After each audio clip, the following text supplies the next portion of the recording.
A tale well calculated to keep you in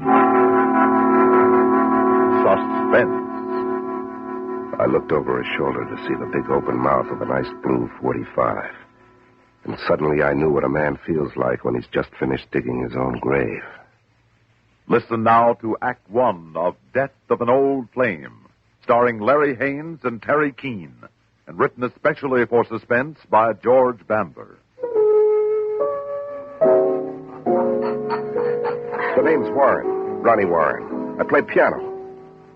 I play in what they call piano bars. That's where they tear the top off a baby grand and build a counter all the way around for the jerks to put their drinks on. I must have played back and forth across the country a dozen times. Never the top spots, but all the joints I worked kept the pianos tuned.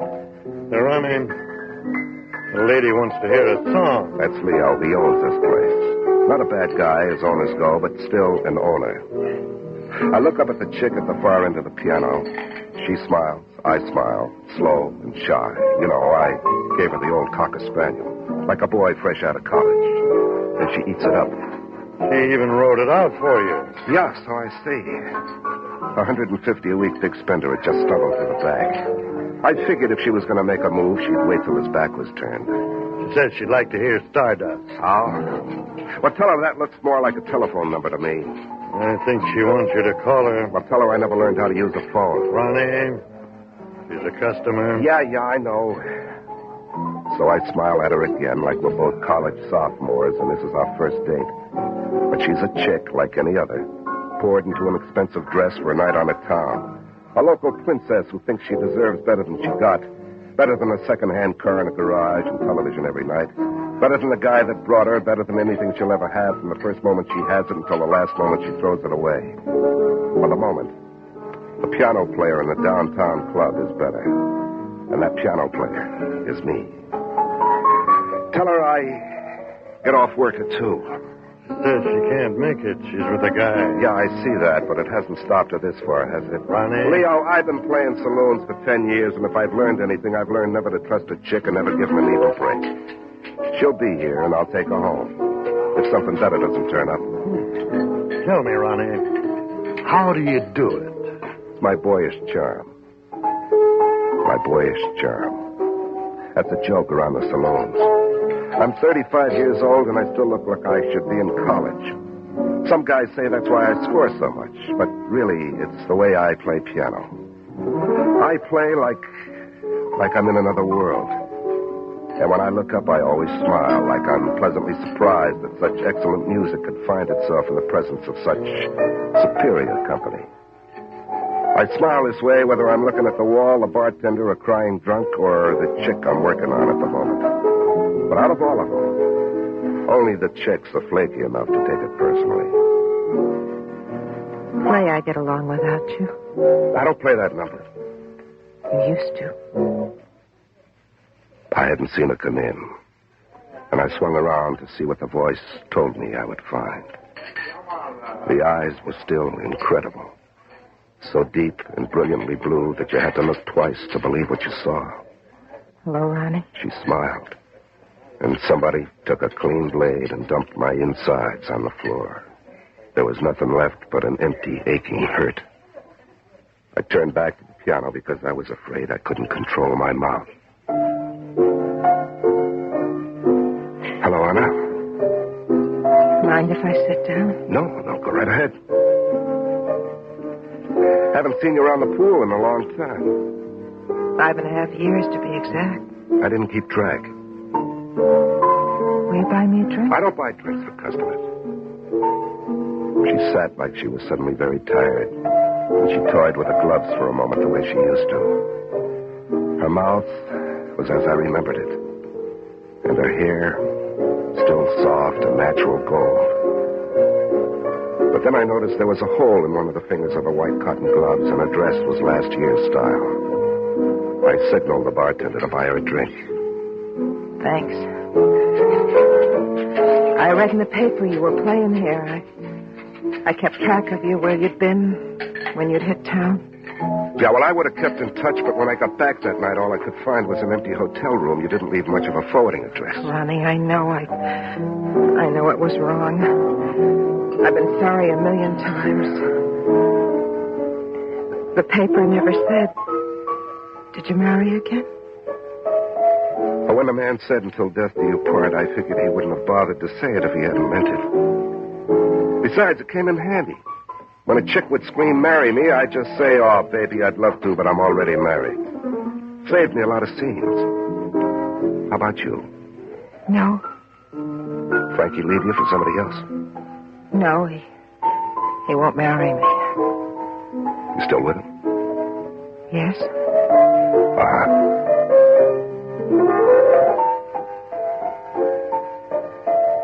Ronnie, play our song. Now, you heard me before. I don't play that Ronnie, song. please, I haven't heard it in so long. Well, I forgot how it goes. I don't believe that. Please. Just once more for old time's sake. Please.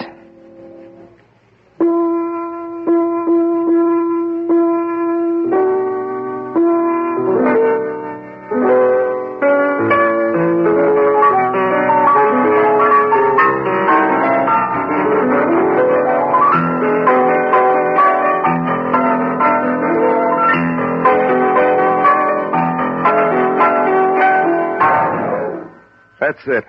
The set's over. Everybody gets a coffee break, including piano players. Come on, Anna. What's the pitch? You don't just run out and then pop up 6 years later for nothing. What do you want? Ronnie, I need help. What kind of help? Frank's flat. We don't have a cent. What do you want me to do, loan him money? No. Well, then what? He knows where he can make a score. He figures if he can make one good score, we can leave town and start all over again, maybe go to another country. What score? Frank knows where there's $500,000 worth of furs just waiting to be picked up. It's an inside job. He'd handle it himself, except he'd be the first one they'd suspect. All you gotta do is help me load the truck and drive. Now, let me get this straight. You want me to help you make a heist, risk a prison rap so you can have enough money to take your boyfriend Frankie someplace else where he can live happily ever after? Ronnie, you'd get half the take. Anna, the last thing I want is your money. Ronnie, please. Look, I know I shouldn't ask you, but there's no place else I can turn, nobody else I can trust. I wanted to take her in my arms and tell her everything would be all right. Because in the heart of every cynic lie the fragments of one great dream. And in the heart of every lady killer smolders the embers of one great love. So when she said, "Please, Ronnie, just this once," I said, "Okay, Anna, just this once. For old time's sake."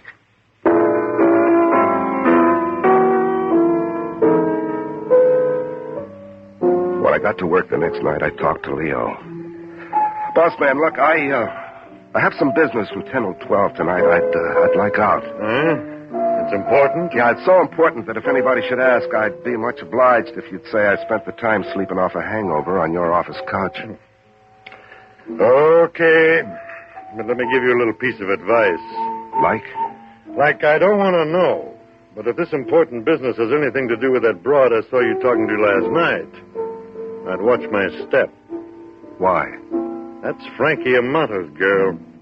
He's one of the worst rats in this town. I know. Okay, so you know. But watch yourself. When 10 o'clock came, I left the piano and slipped out the back way to a truck marked Royal Furs. Anna was sitting inside waiting.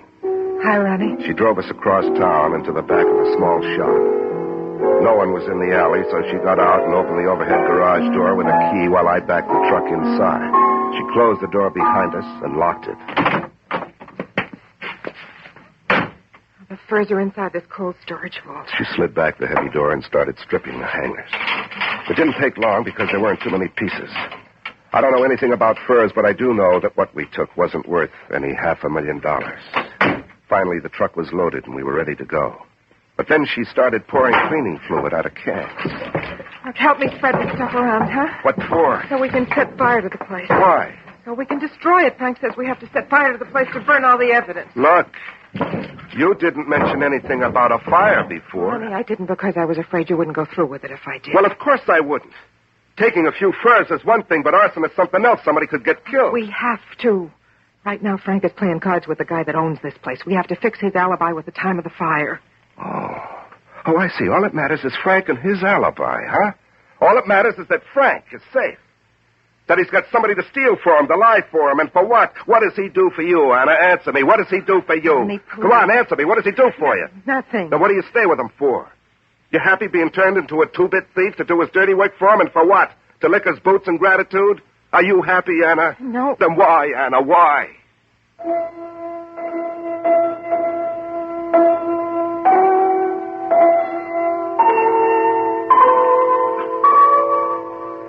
Ronnie, I don't know. If I knew, I probably wouldn't do it. I've wanted to leave him 100 times. I don't know. Just answer me one thing, baby. Do you love him? I don't know. Anna, answer me. Do you love him? No. I love you. Ronnie, please. I never stopped, Anna. Every town I hit, every place I went, I walked the places we used to walk and listened to the songs we used to sing. Please don't. You don't need this, Anna. Put it down. We could cut out of here, leave this town, and never come back. No. We could start all over again, right from the very beginning, Anna. Make it like it was before, only better, 100 times better. Ronnie, please, no. Look, we can't talk about it now. There isn't any time. Help me finish this, and then we can go to some place and talk about it. No. Ronnie, please. We've got to get out of here. No. Help me do this, and I'll never ask you for another thing as long as I live. No, Anna. Please, Ronnie, please. Okay. I'll do it. But on one condition. What? That after we burn this place, you'll come with me and promise never to see Frank again. Well? Okay, Ronnie. I took the can of cleaning fluid from her hands and started splashing it all over the back room and the cold storage vault while she got more of it down off the shelf. We splashed more of it on the loading dock and down the hall leading toward the front of the store. Then she stopped at a door marked office. In here. Why in the office? Frank says to make sure the whole store burns. Right away, it didn't sound right to me. But I splashed the stuff all over the walls, behind the desk, the plush carpet on the floor, the papers over the desk, everything. Until the room was reeking with cleaning fluid flames, until you could hardly breathe. And suddenly, little things I'd been noticing in the corner of my skull began to hit me wrong. It just didn't add up. Until now, Anna had been as cool as a cucumber, but now she was shaken so badly she could hardly hold a can in her hands. A long coil of rope lay on the top of a filing cabinet, looking strangely out of place.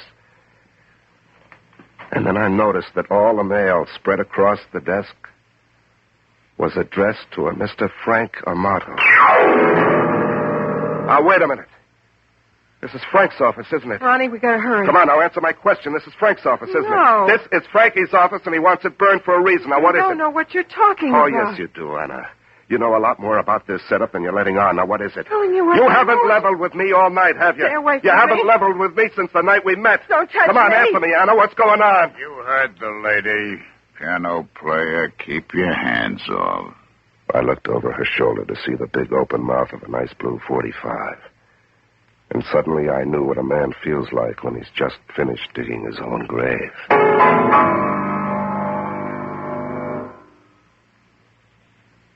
In a moment, we'll return with Act 2 of Suspense. Now, from DuPont comes the most advanced antifreeze and summer coolant ever developed for any car, new or old. Its name, Telar. T-E-L-A-R. Telar. It takes 1.5 gallons of Telar to protect the average full-size car down to zero. And at its new low price, your dealer can protect your car with Telar for only about $1 more than ordinary antifreezes, even less for compact cars. But, and this is important, once installed, DuPont Telar can be left in all year round, summer and winter, for as long as you keep your car. Any car, new or old. Your servicing dealer will tell you exactly why this is possible. In addition, Telar is specially recommended for modern aluminum engines. So ask your servicing dealer to install Telar antifreeze and summer coolant in your car. Remember, it's made by DuPont. Telar. T-E-L-A-R. Telar. That's right, college boy. Keep your hands over your head. No one ever introduced us, but I'd say offhand you're Frank. And you're bright, college boy, real bright. Now, look, if this is a shakedown, I'm afraid you got the wrong party. I'm broke. Oh, this isn't penny ante stuff. I'm going after. This is money, big money. Well, pardon my density, but I still don't get it. You've heard of insurance, haven't you, college boy? Oh, sure. But I don't see how you can collect on a store you don't own. Or do you? I don't own the store. I don't have that kind of change at present. So I insured myself. Alive, I'm not worth 2 cents, but dead, I'm worth 50 grand. That's quite a piece of change, and Anna here is my only beneficiary. Oh. Well, I don't know how this figures me. Unless you want me to help you commit suicide. Oh, suicides don't collect. Besides, I wouldn't die for any broad. That's strictly for suckers like you. Okay, I've been a sucker up until now, but I don't think I can make this gig anymore, man. Nobody's going to commit suicide. I'm going to be murdered. Well, like I said, I still don't get it. I guess you ain't as bright as I thought. I told the owner of the store I was going to work late tonight, go over the books. The police will think I accidentally left the door unlocked. Somebody found it open, came in, tied me to my chair, stole all the furs, then burned the store to destroy the evidence. Now, wait a minute. In the meantime, I'll be on my way to Mexico, where Anna will join me after she's had sufficient time to recover from her grief and collected the insurance money. Well, there's only one thing wrong with that little plan, Frankie. Nobody would ever confuse me with you, not in a million years. Oh, I don't know. We're about the same height and build. You ever seen what a man looks like after he's been soaked with cleaning fluid and touched off with a match? I'm betting there's not much more than a crisp char to compare anything with. You always wanted to take my place, college boy? Sit down in my chair behind the desk and turn around and face the wall. I did as I was told. There wasn't much else I could do. But before I did, I took one last look at Anna. She couldn't face me. Hold the gun on him, Anna, while I tie him up. If he even looks like he's going to move, let him have it. Since I was as good as dead anyway, I knew that anything I did would be the right thing. They say that a man who's about to die starts praying. I didn't. I started thinking hard and fast because I wanted so badly to go on living. I don't look like I could punch my way out of a paper bag, but while I was waiting out the Army's boredom in Japan, a gentle old Japanese man taught me you don't need brawn to defend yourself, just brains and speed. And a thing called karate. Piano player's best friend. You don't hurt your hands. And I knew I had to have something to defend myself against husbands and boyfriends. So I learned karate and the art of timing and surprise. I waited until I could feel him touch my arm. And when he slid his hand down on my wrist, I made my move. I grabbed 2 of his fingers and heard them snap as I bent them back. That, coupled with surprise, made it easy for me to slip him around in a half Nelson, his fingers hanging like loose spaghetti, so his body was between me and the gun. I knew Anna wouldn't hesitate to shoot me, but I figured maybe Frankie boy was something else. Shoot! For God's sake, Anna, shoot! Yes. Kill him, Anna! Kill him! Dad, I might hit you. All right, Anna. Put the gun down and back out into the hall. No. Come on, do as I say, Anna. I can kill him with my hands if I want to. You know that. No, Anna, You know I can do it, Anna. You've seen me practice, remember? All I have to do is add a little pressure right here. You do like he says. Do like he says. That's better, Anna. I waited until she put the gun on the table and then backed clear out to the hall before I spun Frank around and slammed him with stiff fingers hard right under the breastbone. Oh! He crumpled like a rag doll with his eyes bulging like a drunk with the heaves. I ran from the office, grabbing Anna by the arm as I went. What did you do to him? Nothing. He'll live. Come on. You killed him. He only wishes I had. Come on. I dragged her all the way back to the loading dock, and she fought me every step of the way. We jumped down and ran past the truck to a small door where I struggled with the bolt, all the time keeping a tight grip on her wrist. I guess I didn't jab him hard enough because Frank came out of the dock after us, doubled over in pain, his gun in his hand. Frank! Come back here, you! Come back! I shoved her out the door ahead of me and dove out just as he cut loose.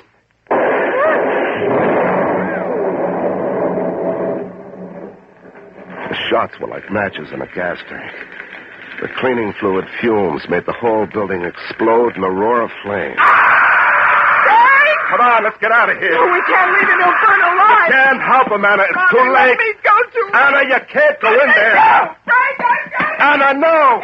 Anna, come back. Anna!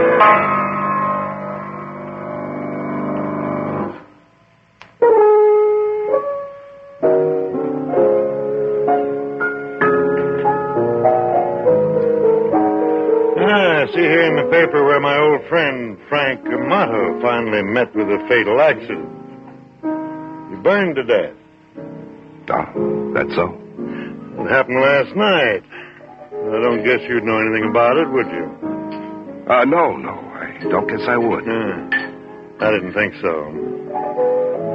The way the cops figured it, he was trying to rob the place where he worked, and then burn the store to cover his tracks. And somehow he touched off the place ahead of time and burned him and the girl that was with him. That was a girl? Yeah. Yeah, probably the one that was in here last night. But they aren't sure yet. They haven't even been able to identify his body positively yet. That's too bad. Yeah. That's the way I thought you'd feel. I don't look now, but I think you've got a customer coming your way. I think I'll check the bar. Yeah, thanks, Leo.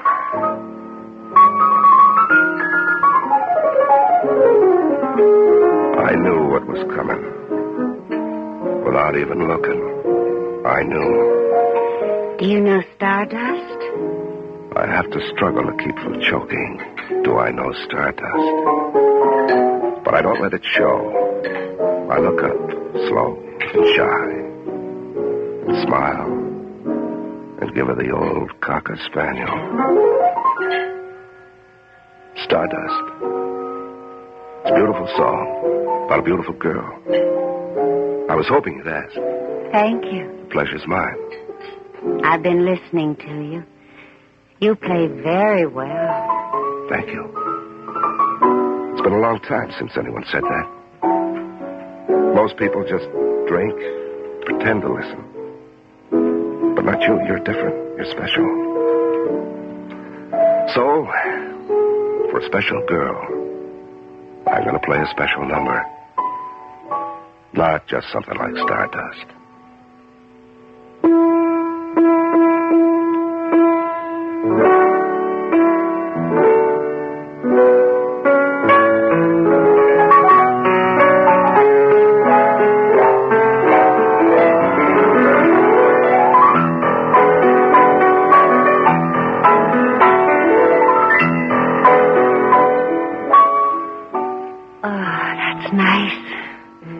What's it called? Oh, this? It used to be called I Get Along Without You Very Well. But from now on, let's just call it our song.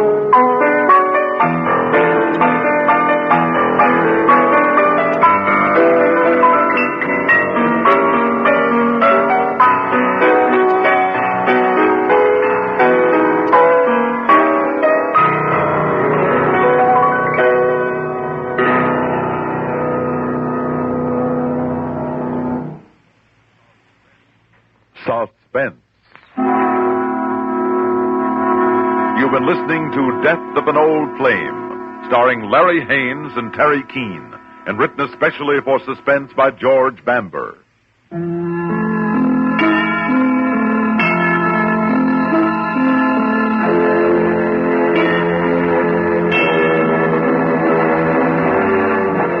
Suspense is produced and directed by Bruno Zerato Jr. Special music for today's story of suspense was composed and performed by Norman Paris. Featured in tonight's story were Ralph Bell as Frank, Robert Donnelly as Leo, and Evelyn Juster as the girl. Listen again next week when we return with Till Death Do Us Part, written by Ben Kagan. Another tale well calculated to keep you in suspense. You've been listening to the OTR Gold Network. Find more classic radio at otrgold.com.